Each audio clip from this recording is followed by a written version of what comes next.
እንደምናላችሁ የሚገርም ዜና ነው ይዤላችሁ የመጣሁት። እስቲ ስለ ነዳጅ የመሳሰሉ ነገሮች እንናገር። በመላው ዓለም እንግዲህ ከዛሬ ጀምሮ የኢራን ጉዳይ የነ አሜሪካ ኢራን እስራኤል ጉዳይ ካልተፈታ በስተቀር የነ ሆርሙዝ ሰርጥ እንዲሁም የቀይ ባህር አካባቢ ችግር ካልተፈታ በስተቀር የነዳጅ ጉዳይ እየናረ ነው የሚሄደው። የዓለም ኢኮኖሚም እየተንገጫገጨ ሄዶ መጨረሻ ላይ ኮላፕስ ሊያደርግም ይችላል ነው ፍርሃቱ። 150 200 ከገባ በቃ ገባችሁ። አንዳንዴ ምንድነው መጠባበቂያ ቢኖረንስ እንላለን። ግን ወደ ቢኖረንስ ኖሮ ብላችሁ አስባችሁ ታውቃላችሁ? ወደ ቢኖረን ኖሮ እንዳሁን ድንገት በቃ ወይኔ ነዳጅ ተወደደ፣ ወይኔ ምን እንደዚህ አይነት ነገር እንል ነበር ወይ? ነዳጅ አለን። አሁን ኢትዮጵያ ነዳጅ አላት። የወረኢሉ ላይ፣ ጅቡቲ ላይ፣ ሶማሌ ክልል ነዳጅ አይደለም ጋዝ ሁሉ ማለት ነው አለ። እንትን አልወጣም እንጂ ተብሎ እየተነገረ ነው ማለት በደንብ እንዳለ ነው እየተነገረ ያለው።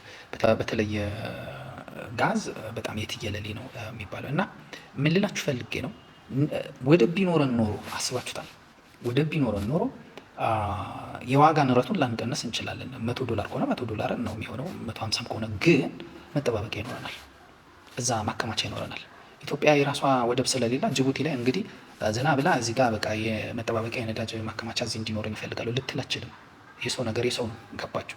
ምንም ነገር የላትም ማለት ነው። ነዳጅ ቢኖረን ኖሮ ግን የራሳችን መጠባበቂያ ይኖረን ነበረ።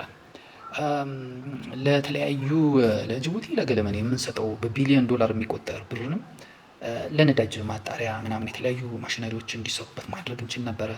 የነዳጅ ፍለጋውንም እናጧጡፍበት ነበር። ሜቢ ማጧጧፉ የውጭ እንትኖች ካምፓኒዎች ናቸው እንትን የሚያደርጉ፣ ግን በብዙ ነገር ይጠቅመን ነበር ልላችሁ ነው። እና አሁን ያለው ይሄ በሌሎች ሀገሮች ሰላም ላይ ጥገኛ ሆኖ መኖር፣ በሌሎች ሀገር ሀብት ላይ ጥገኛ ሆኖ መኖር ያመጣው ጣጣ ምንድን ነው? እኛ በቃ በደጉ ጊዜ ስንፈላሰፍ ማለት ነው የኤርትራን ጉዳይ። ኤርትራ ራሷን ችላለች እኮ ነፃ ሀገር ናት። ምንድን ነው የሰው ሀገር መነካካት የምንለው ፍልስፍና አለ። ህግ ምናምን ምንድን ነው? ህግ በቃ ሀገር ናት ራስን ችለን ነው። ራስን የማችልበት ጊዜ አለ። እንደዚህ አይነት ጣጣ አንገት ላይ ችግር መጥቶ ቀጥ ሲልብህ መተንፈስ ሲያቅት ያንን ፍልስፍናን ትረሳና በቃ ቤት በኩል ነው መስኮቱ በሩ ትላለህ። በቃ አሁን ኢትዮጵያ በዚህ ጊዜ የሚያስፈልጋት ብርና መስኮት አንዱ ወደብ ነበረ። ወደብ በቃ እዛ ሀብቷ ነው፣ ንብረቷ ነው፣ መሬቷ ነው፣ ታከማቻለች።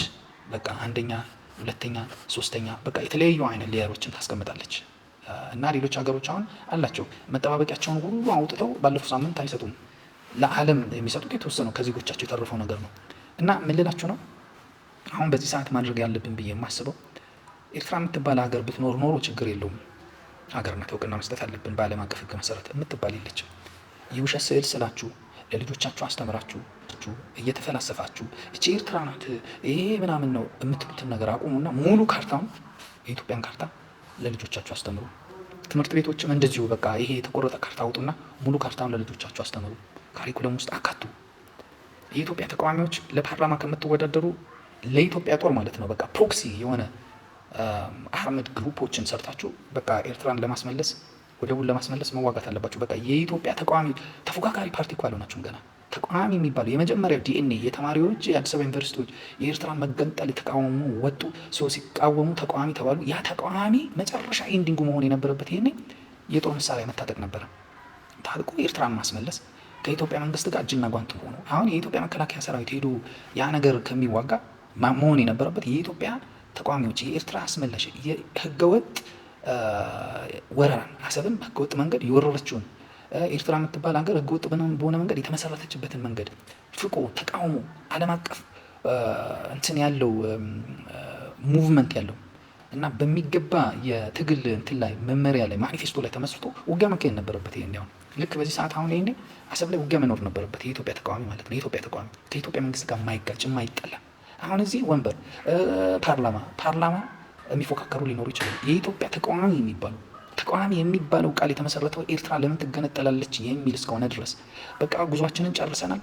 አሁን በቃ አሰብ ወደብን ሰላማዊ በሆነ መንገድ ዲፕሎማሲያዊ በሆነ መንገድ በሚል በማሽሞንሞን የመንግስትን አጀንዳ በመቀማት ማለት ነው ለፓርላማ ከምትወዳደር ወጣቶችን አደራጅተ ምን ብለ ከመንግስት ጋር ተስማምተ ሌላ ፕሮክሲ ዋር ማለት ነው በቃ ኤርትራን የሚያስመልስ የኤርትራ አስመላሽ ምንድን ነው ተዋጊ ይባል የኤርትራ ነፃ አውጪ ነበረ ግንባር አይደለም አሁን ደግሞ የእሱ ተቃራኒ አድርጎ ይህን መፋለም ነበረበት። በዚህ ሰዓት አሰብ ላይ ውጊያ መኖር ነበረበት፣ የኢትዮጵያ ተቃዋሚዎች ማለት ነው። የኢትዮጵያ መንግስት ደግሞ ኧረ እኔ የለሁበትም ምንድን ናቸው እያለ ከዚህ በኩል እየገፋ በቃ እጅና ጓንት።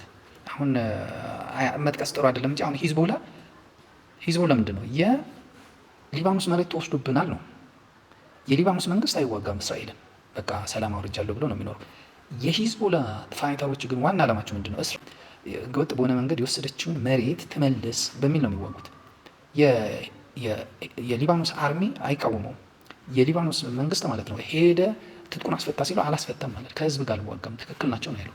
አሁን እስራኤል የሂዝቦላን እንትን የሊባኖስን መንግስት የማታምነው አርሚውን የማታምነው በዚህ ምክንያት ነው።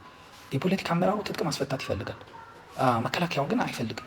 ምክንያቱም እስራኤል መጀመሪያ መሬታችንን ትመልስ ብሎ ስለሚያምን ገባችሁ። አሁን ልክ እንደዛው ሜቢ ኢትዮጵያም የኤርትራ ህገወጥ በሆነ መንገድ የተወሰደውን የኤርትራን እንትን አንደኛ ወደቡ ህገወጥ ነው የወጣለት። ኤርትራ የምትባለው ሀገርም ህገወጥ በሆነ መንገድ ነው የተሰራችው። ይህንን የሚቀለብስ የሚያስመልስ በዓለም አቀፍ ደረጃ ከፍተኛ የሆነ ሙቭመንት የሚፈጥር ኃይል መፈጠር ነበረበት። ተቃዋሚዎቹ እዚህ መጣችሁ ወንበር ነው እንጂ ነው ምናምን በቃ መንግስት የሚሰራው ነገር ላይ ፖሊሲ ላይ እዚህ ከምትፎካከር ያንን ጨርሰ ተፎካካሪ መሆን ስትችል ነው መሆን የነበረበት። አሁን ፌል ያደረገ ነው። በቃ ተቃዋሚ የሚባሉት አሁን ምን እንደሆነ አናውቅም። በቃ የተሸነፈ ሱሪ ያወለቀ ምናምን ነው። ዞሮ መጀመሪያ ከህዝብ ነው የሚጀምረው። መንግስትም ላይ ጫና የሚፈጥረው ህዝብ ነው። ገባችሁ? ኤርትራ የምትባል ሀገር የለችም።